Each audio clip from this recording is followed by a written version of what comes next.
మళ్ళీ వస్తా మీ దగ్గరికి ఒకసారి బాలకోటే గారి దగ్గరికి మళ్ళీ వస్తాను నరసింహరావు గారు, మీకు ఇంకా కొన్ని ఇంపార్టెంట్ క్వశ్చన్స్ ఉన్నాయి.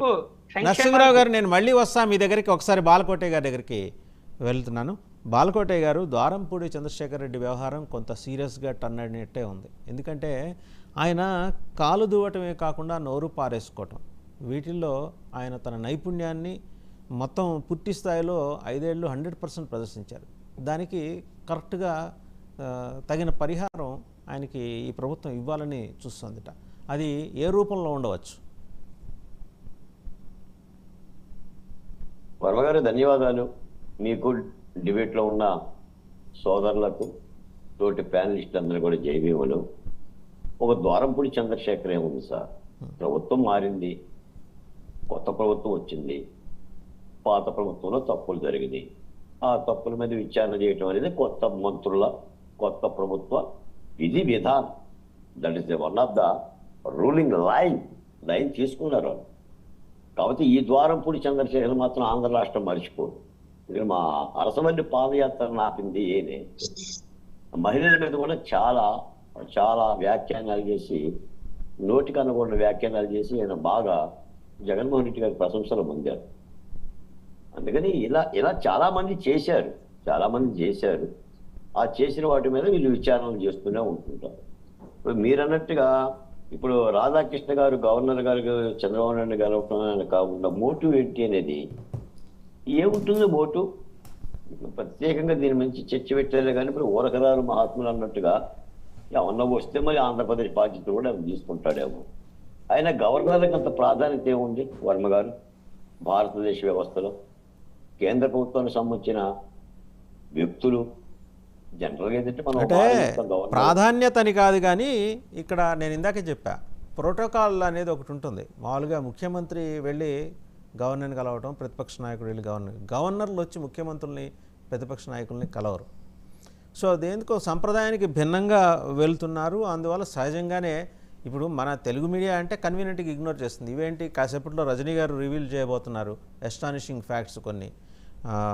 నిన్ననే ఒక ఇంపార్టెంట్ కేసుకు సంబంధించి ఆవిడ డీటెయిల్స్ రివీల్ చేస్తే ఒక్క మీడియా కవర్ చేయలేదు. అవన్నీ మాట్లాడదాం. నేనేది గవర్నర్ రాధాకృష్ణన్, పొరుగు రాష్ట్రంలో ఉన్న గవర్నర్ రాధాకృష్ణన్ ఇక్కడికి వచ్చి ముఖ్యమంత్రిని కలవటం అనేది సహజంగానే it draws the attention of the entire it has drawn the attention of the entire national media అండి. సో అందులో ఎలాంటి మోటివ్స్ ఉండకపోవచ్చు, మీరు అన్నదాంతో నేను ఏకీభవిస్తాను. నాకు తెలిసి వాసు గారు, గవర్నర్ వ్యవస్థ భారతీయ వ్యవస్థలో స్టాంపు వ్యవస్థ తప్ప దాని మూలాన ప్రయోజనం లేదు. అంటే నీళ్లు పోవాలంటే ఒక ద్వారం కావాలి. కాబట్టి గవర్నర్ ఒక పెద్ద రకం, ఆయన తీసుకునే చర్యలు లేవు, ఆయన చేసే సిఫారసు లేదు. మనం చూసిందే, మేము గవర్నర్ గారిని ఎన్నోసార్లు గెలిచాం. ఏదో పుష్పగుచ్చాలు ఇవ్వటానికి, శాలువాలు కప్పుకోవటానికి ఉంటాడు నా దృష్టిలో. ఏదో పేరుకే కావచ్చంటే కేంద్ర ప్రభుత్వం సంబంధించిన ఒక సమాచారం పంపడం ఉంది. ఇప్పుడు విభజన పర్వంలో మాత్రం మా గవర్నర్లు ఏం చేశారు? ఢిల్లీ పోయి తిరగటాలని, దేవాలయాలకు తిరగటాలు తప్ప. కాబట్టి పెద్దరికంగా కలిసి ఉండొచ్చు గవర్నర్ గారు చంద్రబాబు నాయుడు గారి దగ్గర. ఆయనకన్నా పరిచయం ఉందేమో, లేదా బహుముఖ వాత్సల్యంగా ఉందేమో, కలిసి ఉంటుంటారు. నేను అనేది సార్ ఒక్క మాట చెప్తున్నాను సార్, ఈ రోజున కూడా అందరూ కూడా ఆది గారి బాటే పట్టాలండి. ఆది గారు చాలా స్పష్టంగా చెప్పారు, నేను రాజకీయాల నుంచి విరమించుకుంటున్నాను, దండం, నాకు అందరం మిత్రులే అని అన్నాడు. ఇందాకనే వార్తలో చూశా, జగన్మోహన్ రెడ్డి గారు కూడా విసిగి వేసారి ఈ ఫలితాలను చూసి హిమాలయాలకు వెళ్ళాలని కూడా వాళ్ళ మిత్రులతో అనుకున్నాడంట. ఏంటి ఫలితాలు ఎలా వచ్చినాయి? ఒక్కసారి మస్తిష్కం అదిరిపోయింది, నేను హిమాలయాలకు పోదాము అని.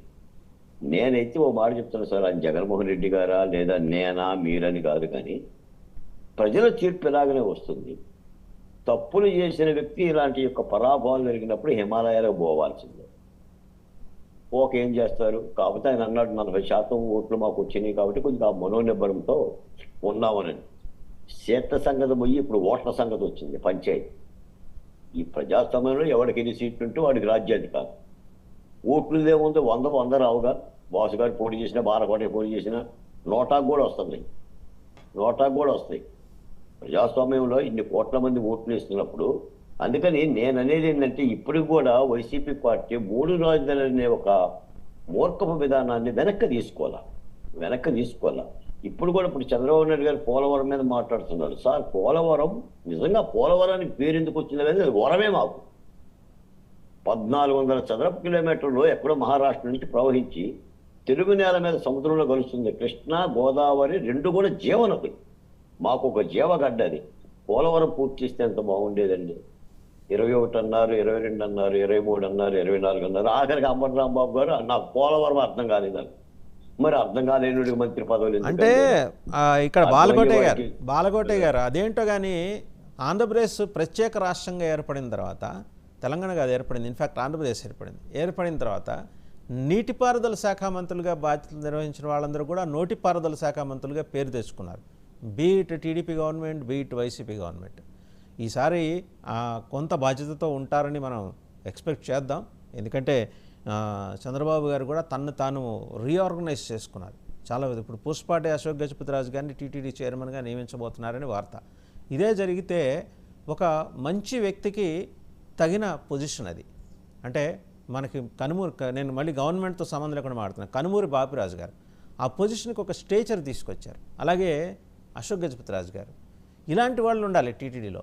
సరే, ఆ అంశానికి మళ్ళీ వద్దాం. ఒకసారి రజనీ గారి దగ్గరికి వద్దాం. రజనీ గారు కాదు, ఈ సందర్భంగా ఒక మాట చెప్తా.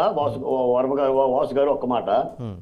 మనదే పని విభజన, ఘన విభజన ఉందిగా భారతీయ సంస్కృతిలో. కుండలు చేసేవాడు ఏం చేయాలి? కుండలు వేయాలి. చేనేత వాడు మగ్గం వేయాలి. ఇలా ఎవడు పని విభజన ఉంది కదా. పాలకుడు ఏం చేయాలి? పాలన చేయాలి. కుండలు వేసేవాడు కుండలు మగ్గలు కొట్టకూడదు, చేనేత తీసేవాడు చేనేత మగ్గాలు ఎరగొట్టకూడదు. వీళ్ళు పాలన చేయకోకుండా వినాశనం చేశారు. కాబట్టి రాష్ట్రానికి మళ్ళీ తిరిగి నిర్మాణం చేసుకునే పరిస్థితి అయిపోయింది. ఇప్పుడు కూడా గాడిలో పల్ల ఆంధ్రప్రదేశ్ చాలా. మరి ఎలా చేస్తారు ఏంటో కూడా తెలియట్లా. ఒక 100 రోజులు ఆగితే కానీ, ఒక 3 నెలలు 4 నెలలు ఆగితే కానీ పరిపాలన ఎలా ఉంటుందో చూడాలి. కేంద్రం నుంచి కూడా ఇంకా నిధులకు సంబంధించి కూడా హామీ ఏమి రాలా నాకు తెలిసి. అది కూడా ఎలా ఉంటుందో చూడాలి. అందుకని రిపేరింగ్ సెక్షన్ మొదలుపెట్టారు. ఏదో మన జూనియర్ ఎన్టీఆర్ సినిమాలో కనుక చెప్పినట్టుగా. మరి అది చూడాలి. వాళ్ళైతే కష్టాలు పడుతున్నారు. ఆ కష్టాలు మనం ఆశీర్వదించాలి, ఆలోచించాలి తప్ప వాళ్ళ మీద ఇప్పుడు కొత్త ప్రభుత్వం మీద ఏదో మాటలను ఇంకా మీరు ఎందుకు చేయట్లేదు, అది ఎందుకు చేస్తున్నారు, ఇది ఎందుకు చేస్తున్నారు అనేది వైసీపీ పార్టీ వాళ్ళు మాట్లాడే అర్హత అయితే లేదండి వాళ్ళ గురించి. ఎందుకంటే చూడాలి, వెయిట్ చేసిన తర్వాత కొంతకాలం అయిన తర్వాత మనం మాట్లాడవచ్చు. రైట్, ఒకసారి రజనీ గారి దగ్గరికి వెళ్తాం. రజనీ గారు, ఐ థింక్